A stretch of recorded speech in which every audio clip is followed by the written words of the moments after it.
I'll start with James, and I know that I'm asking for an answer that is, if it's possible, it goes beyond the examples that we've seen. There are very many, but my feeling many times is that urban realm is what is left, is not what is just in between, and that the quality of that urban realm in between buildings is the consequence of the well-doing of the professionals around that. But my question is there a way, if you agree, first of all, because I'm sure there's got to be very different examples, but I have this feeling, just to give you an idea, just walking through Shenzhen,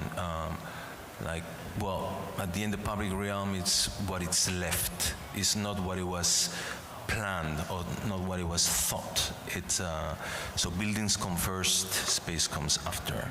And what's your take on that, James? That certainly is an excellent question. We think about public space through the negotiation of understanding what appropriate built form should be like on the site. So as part of that, we also think about and ask ourselves, should there be open space here? And if so, then what configuration should that take in the role of a pedestrian connection, parquet, plaza, etc.? What we want to avoid is 1963 zoning in New York, which gave density bonuses for plaza, for example, like the one at Mises building, the Seagram building, which was terrific in the first instance because it was framed by the context of the city. But when you replicated that, you had a number of buildings with windswept plazas, and you lost the fabric of the city. So what we do is we look and analyze through the development review of any application if open space is warranted on this site, and then what configuration does it take.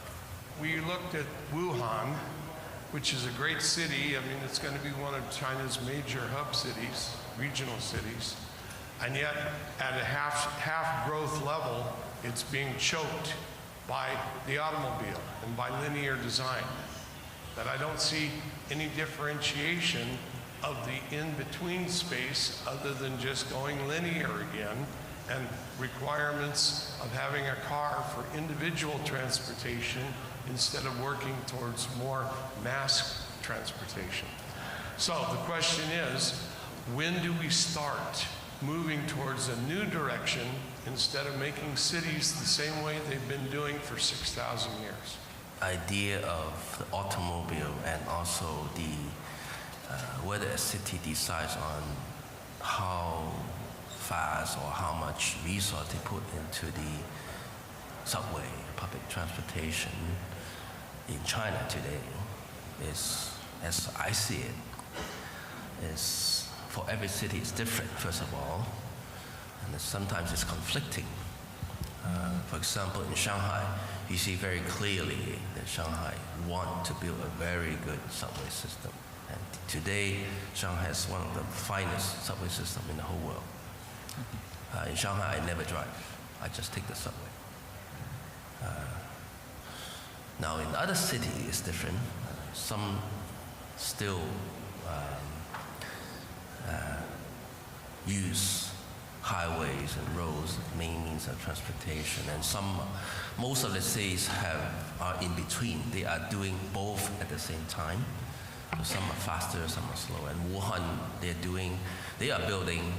They have a major subway program. There are many stations in construction today. However, Wuhan, like many other cities, have a conflicting priorities, as I see it, because at the same time, they're also creating a demand for more cars. For example, our development, the requirement for parking space for every apartment is growing and not shrinking. So, and it's just like other cities, so they expect more people to buy cars. For example, our project in Foshan, and people already have 2 parking garages for every apartment. So all I'm trying to say is that it's something that I suppose the government has to sort out, but as we heard today in the first session, I mean, the topic of green is the number 3 priority. I heard from Chairman Shui, the 4 priorities. Number 3 is green, right? Before beauty. So that is something that's quite spectacular to me. So with green, if Chinese government is really going for that road, then they would push for more public transportation, which is more green than using cars. So, however, there's always the problem of, resources to build subways are very, very expensive. So also, it takes a lot of time. So I can only say that in Wuhan in particular, they're trying to do that. So, but in some sense, China is reversing a course that they have been following for, say, the last 25 years. So it's not that they can do everything in one day, right? I mean, today in New York, you don't have to provide any parking for a new condo, right? But so right now, in China, the requirement for parking is a minimum, not maximum. So first of all, they have to change the direction, right? The pointer has to go the other way, and then we can push it down. So I suspect it will come. I don't know when it comes, and I think it will come be different for different cities. That's how I see it. I want to answer that question from the Toronto perspective. I think it's very important to think about cities as being multi-centered, whether you think about that at the scale of the city or at the scale of the megacity, like what we're discussing at this conference. Toronto has 4 centers and a downtown, and they're all on transit lines. And that's where we're targeting the majority of our growth. And it's also important to make sure that we maintain in each one of those centers a strong employment base and make sure that we retain at least 100% of employment replacement. And then those are actually linked by the avenues where we're promoting mid-rise buildings or mid-rise scale. So that's the form that we're promoting to make sure that our centers are places that you can walk to work in or bike to work in. We're also adding our bike lane network, like many good North American cities are. So thinking about it, it's very important to think in the future, I think, about a multi-centric approach to planning. A very specific question for Mr. Chen in terms of the project in Wuhan. I noticed that there are some west-facing residential buildings in the mid-rise form in order to, in SOM's master plan, in order to frame the streets. That specific question was how well were they received in the marketplace? I know that the Chinese market does not really prefer west-facing residential buildings. And the second question is really for everybody on the podium in terms of what I have already heard in this conference about the placemaking. This specific session is about space between the buildings, and I heard a lot about when it comes to high-rise vertical urbanism, really what can root a development in a specific context is the bottom floors and also the space between the buildings. But then we have a presentation from Henn, which was really about the expression of a cultural identity through the design of the tall building itself. So I'm just wondering if you guys can elaborate a little bit about that in terms of what you think. Thank you. Yeah, maybe I say something quickly on this, Mr. Sonia. I think it's many things that make a building rooted in a place. In the case of Haiku, we were the first tower, so there was nothing to kind of integrate into. So I think to really form a vibrant and dynamic city, it takes all the ingredients of a city, and it's about the circulation, it's about the building density, the landscape, the open in-between spaces. I mean, maybe I was trying to be very, focused on the expression of the building, and in the case of haiku, you can't really, talk about very dense urban context. But for me, it's many, many different things that make up, I think, a successful kind of city context. To answer the first question, first of all, we decided to do these kind of, not SOM, because we are the developer.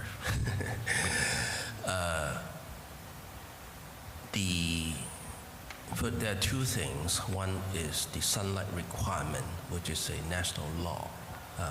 However, in China, every city follow it to a different degree. For example, in Shanghai, you would not be able to build this kind of courtyard building because it's illegal. In Wuhan, it is possible to do that because the city take a more relaxed approach or a more relaxed interpretation of the rule. The market, at first, initially, when we look at this kind of plan, we are taking a risk. We know that. Our idea really is to create a community that we think is good. So we believe that people will buy into our community because they love our community, not because of the brick and mortar, because in the end, that's how people perceive where they live. Is first they want to find a place they like. So that's the kind of overall idea. Within that context, we know we have to take some risk. And in this particular case, we are taking the risk of building some north-south facing apartments. So of course, we try different ideas, and of course, the layout of the particular apartment at the corner is different. And sometimes we have to make it bigger, so that they still have enough sunlight, so that it can be approved with enough of the sunlight because it turns the corner, so it has to be bigger. And we do different things, so every time it's different. But in the end, our experiment, if we put it that way, is that initially our east-west facing apartment are selling slightly less of a price than a north-south facing. Which is kind of in what we expect, but is within the boundary of our expectation, put it that way. So we are still making a good profit. But as we move further in the project and we create, people feel the sense of community become stronger and stronger every day, the whole pricing of the community goes up way beyond the surrounding areas. So in the end, it's hard to tell, right? What happened if we just built north-south facing apartment? What actually happened in the end, overall, whether it's more successful or less successful. But I think as a whole, today I would say it's very successful. Now, it doesn't mean that it can be replicated somewhere else, because every place is different. I mean, in some cities, people are very adamant about north-south facing. They would not buy east-west facing apartments. So we have to be very careful about that. On the second question, I just want to note that I personally don't believe great public places are in between buildings, because great public places have to be planned and designed from the start, just like buildings. So at least in what we do, we plan and design public places from day one, so they're not end up just spaces in between some buildings. We know what the character would be from day one, and of course we have to find good designers to do the public places and so forth. But I mean, if you think of the best places in the world, public places, right? You go, the piazzas in Siena, or Florence or other places, and even in Lijiang in China. I mean, the places define the idea, the community. It's not the building. So it's not, I mean, I think in some way, if we found that the public places within the building or in between the building or a leftover space in the building, and we try to fix it up, to me, it's like medicine, because you already have a disease.